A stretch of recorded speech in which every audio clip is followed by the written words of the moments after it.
आज हम करेंगे 1 से 2 बेबी के कुर्ते पजामे की कटिंग एंड स्टिचिंग। सबसे पहले हम कुर्ते की कटिंग करेंगे। तो इसकी चौड़ाई है 16 इंच और लंबाई है 20 इंच। ये 2 पार्ट लिए हैं। इसी तरीके से हमने बैक वाले पार्ट को आधा इंच ऊपर रखेंगे। तो इस तरीके से हमने इसको बिछा लेना है। बंद वाले पार्ट से हम मार्किंग करेंगे। तो यहाँ पर 5 इंच शोल्डर लेंगे और 5 इंच ही आर्म होल लेंगे। इस तरीके से लाइन ड्रॉ करेंगे और यहाँ पर चेस्ट लेंगे 6 इंच।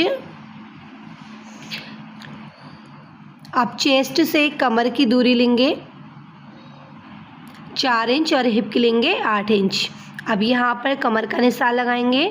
तो कमर 6 से 2 पॉइंट कम लेंगे और हिप लेंगे यहाँ पर 6.5 इंच। इन निशानों को इस तरीके से आपस में मिला लेंगे और आगे को मार्जिन ले लेंगे। तो यहाँ पर मैं गर्म कपड़े में बना रही हूँ तो मार्जिन ज़्यादा ही लेना है, क्योंकि इसके धागे वगैरह निकलते हैं ना। और आर्म होल में गोलाई देंगे और यहाँ से इस तरीके से कमर, हिप और चेस्ट की लाइन को भी सीधा कर लेंगे। आप हिप से इस तरीके से सीधी लाइन ड्रॉ कर लेंगे नीचे के साइड। ये चाक फोल्ड होगा हमारा। अब गले की चौड़ाई का निशान लगाएंगे। तो 2.5 इंच पर निशान लगाएंगे इस तरीके से। अब लंबाई में 2 इंच रखेंगे फ्रंट गले को। इस तरीके से गोलाई का शेप दे देंगे और ऊपर को हमने 1 इंच की गोलाई दी है बैक वाले पार्ट को। और इस तरीके से तीरे को झुकाएंगे 2 पॉइंट। पहले बैक वाले गले की गोलाई को कट करेंगे और उसके बाद जो मार्किंग करी है उसी पर कटिंग करना है। यहाँ से बस थोड़ा थोड़ा कपड़े को इस तरीके से कट कर लेना और यहाँ पर इस तरीके से मार्किंग के लिए कट्स लगा देंगे छोटे छोटे। आप फ्रंट पार्ट को हटा लेते हैं और फ्रंट पार्ट की गोलाई को कट करते हैं। अब इस तरीके से ये मार्किंग हो चुकी है। अब यहाँ पर जो पट्टी लगेगी उसके लिए 5 इंच पर कट करेंगे हम इस तरीके से। और 2 इंच यहाँ पर इस तरीके से निशान लगा देते हैं, ताकि जो हम पट्टी रखेंगे ना उसका मार्जिन रहेगा ये। और यहीं से हम इसे बीच से कट कर लेंगे।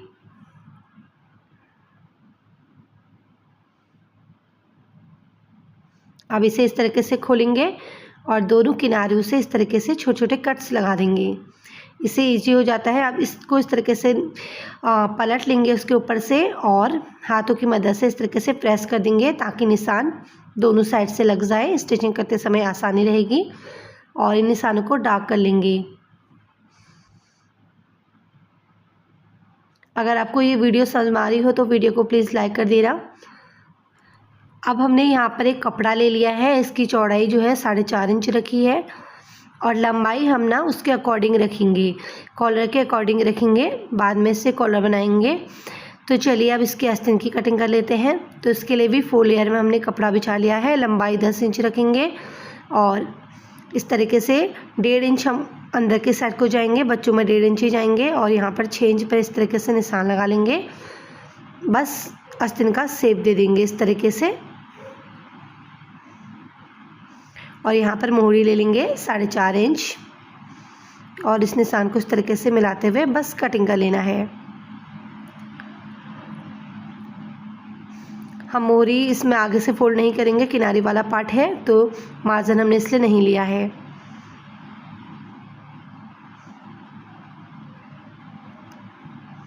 तो इस तरीके से हमारी दोनों आस्तीन कट हो गई हैं। तो चलिए अब इसके लिए पिजामा बना लेते हैं। इसके लिए भी हमने यहाँ पर 4 लेयर कपड़ा लिया है। तो इसको खोल के दिखाती हूँ इसकी लंबाई कितनी है। लंबाई 18 इंच है और चौड़ाई 20 इंच है। अब इसको एक बार इस तरीके से फोल्ड कर लेते हैं तो ये 4 लेयर हो जाएगा। अब यहाँ पर सबसे पहले इलास्टिक के लिए मार्जिन लेंगे 1.5 इंच और इसको इस तरीके से सीधा कर लेना है लाइन को। अब इसके बाद कमर का निशान लगाएंगे। तो 7.5 इंच कमर रखेंगे। अब आसन का निशान रखेंगे तो 7.5 इंच आसन भी ले लेंगे और इस तरीके से आगे को निशान करते हुए आगे क्रॉच एरिया 2 इंच है और इस तरीके से गोलाई कर देंगे इसको। और नीचे से यहाँ पर मोहरी ले लेंगे।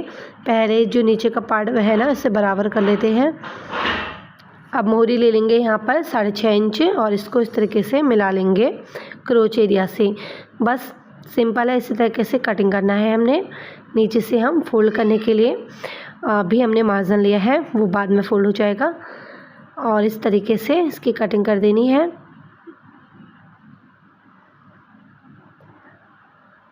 तो ये यहाँ पर नीचे से हम मोहरी को फोल्ड कर लेंगे।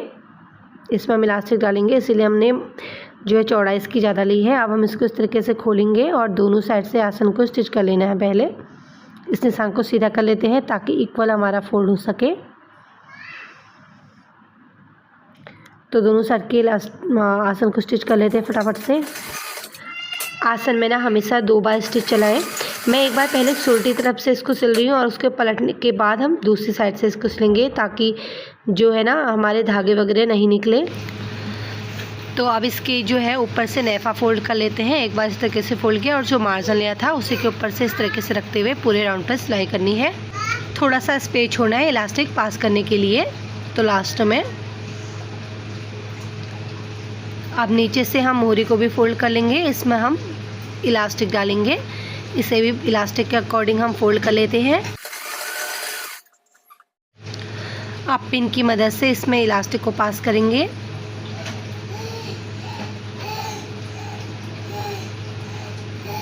एक साइड से इलास्टिक को यहाँ पर पहले फिक्स करेंगे और फिर पिन को इस तरीके से पकड़ते हुए दोनों साइड से इसको फिक्स करना है और फिर इलास्टिक पर भी टॉप स्टिच चला देंगे इस तरीके से।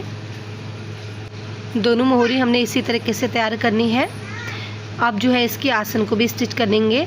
इसे भी पहले मैं उल्टी साइड से स्टिच करूँगी, उसके बाद उल्टी साइड से स्टिचिंग करूँगी ताकि फिनिशिंग रहे। तो आप देख सकते हैं हमने उल्टी साइड से स्टिचिंग कर ली है। अब हम इसे उल्टी साइड स्टिचिंग करेंगे। तो देखिए पीछे की साइड से कितनी फिनिशिंग आ रही है। इस तरीके से अनविजिबल स्टिचिंग होती है। तो पहले नीचे से हम पक्का कर लेते हैं और फिर जो हमने अंदर से कपड़ा मार्जिन लिया है ना, उसी मार्जिन को हम स्टिच करेंगे। बराबर से फैब्रिक को लेंगे। तो थोड़ा थिक कपड़ा है, थोड़ा सा मोटा हो रहा है। नीचे आते हुए फिर हमने नीचे से भी इसे लॉक करना है सिलाई को। तो बस अब हमने इसमें नेफे में इलास्टिक अटैच करना है। सेम इसी तरीके से इलास्टिक अटैच करना है जैसे कि हमने नीचे मोहरी में इलास्टिक अटैच किया था। तो सेप्टिक मदद पिन की मदद से इलास्टिक डालते हैं, फिर इलास्टिक को लॉक कर देना है। तो रेडी हो गया है हमारा पिजामा। तो चलिए कुर्ते की स्टिचिंग कर लेते हैं। तो यहाँ पर हमने पट्टी ले ली है, 2 पट्टी ली है। लगभग इनकी चौड़ाई 2.5 इंच है और ये तैयार रहेंगे 1 इंच की। अब हम इन पट्टियों को इस तरीके से रखेंगे। तो जितना हमने मार्जिन लिया है अंदर और उतना मार्जिन हम इसमें रखेंगे इस तरीके से। और जहाँ तक हमने कट का निशान लगाया है ना, वहाँ तक ही इसे स्टिच करना है हमने। तो इसके ऊपर इस तरीके से पलटते हुए स्टिच करेंगे। इस तरीके से अगर आप पट्टी लगाते हो तो एक ही बार में आपकी पट्टी बनकर तैयार हो जाती है। सेम इसी तरीके से दूसरी साइड से भी लगाएंगे। अब एक पट्टी को इस तरीके से नीचे की साइड को रख लेंगे और एक को ऊपर, और इस तरीके से एक्स्ट्रा पट्टी को कट कर देना है और आगे वाली पट्टी को इस तरीके से लाएंगे। और फिर आप जो शेप में से बनाना चाहते हैं उस शेप में आप इसे बना सकते हैं। सिंपल भी इस तरीके से फोल्ड करके रख सकते हैं इस तरीके से, और नोक वाला भी इस तरीके से बना सकते हैं। मैं इस तरीके से इसको वी शेप में बनाऊंगी। अंदर एक्स्ट्रा पट्टी कट करने के बाद इसे वी शेप में फोल्ड करेंगे हम इस तरीके से।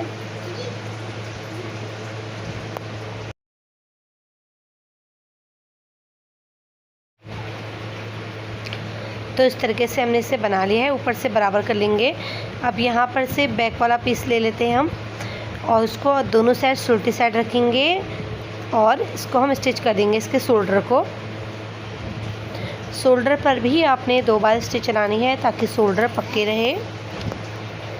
तो हमने ये स्टिच कर लिया है। इसके बाद इसके आस्तीन को रख लेंगे, स्टिच कर लेंगे। तो इसको सुलटा रखना है, आस्तीन को भी सुलटा रखना है इस तरीके से, और इस तरीके से पकड़ते हुए बीच से सेंटर से स्टिचिंग चला देंगे पूरे राउंड में इसी तरीके से रखते हुए। तो इस तरीके से सेम दूसरे साइड की भी आस्तीन हम तैयार करेंगे। तो दोनों आस्तीनों को हमने अटैच कर लिया है। तो इस तरीके से खोल के आपको दिखाते हैं। अब हम क्या करेंगे, इसकी फिटिंग की मार्किंग जो है इस पर स्टिच कर लेंगे। तो मोहरी से हम यहाँ पर निशान लगाते हुए इस पर स्टिच कर लेंगे। मोहरी पर भी हमने सिलाई को पक्की करनी है पहले।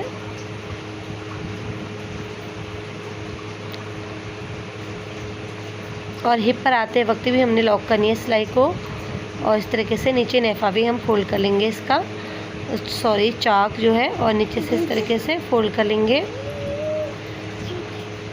सेम दूसरी साइड से भी इसी तरीके से स्टिच करना है। और मशीन को इस तरीके से घुमाएंगे और दूसरी साइड से भी स्टिच कर लेंगे। दोनों साइड से इसी तरीके से स्टिचिंग करनी है। तो ये दोनों साइड से हमने स्टिचिंग कर ली है। अब नीचे से हम इसको इस तरीके से फोल्ड करेंगे, जितनी भी इसकी लंबाई हमको चाहिए, जितना हमने मार्जिन लिया है, दोनों साइड से उसी तरीके से फोल्ड करना है। अब हमने यहाँ पर ना कॉलर भी तैयार कर दिया है। हमने इसको साइड से स्टिचिंग नहीं किया है, हम इसे पट्टी की तरह लगाएंगे। सिंपल इसी तरीके से हमने दोनों साइड से इस तरीके से फोल्ड किया है।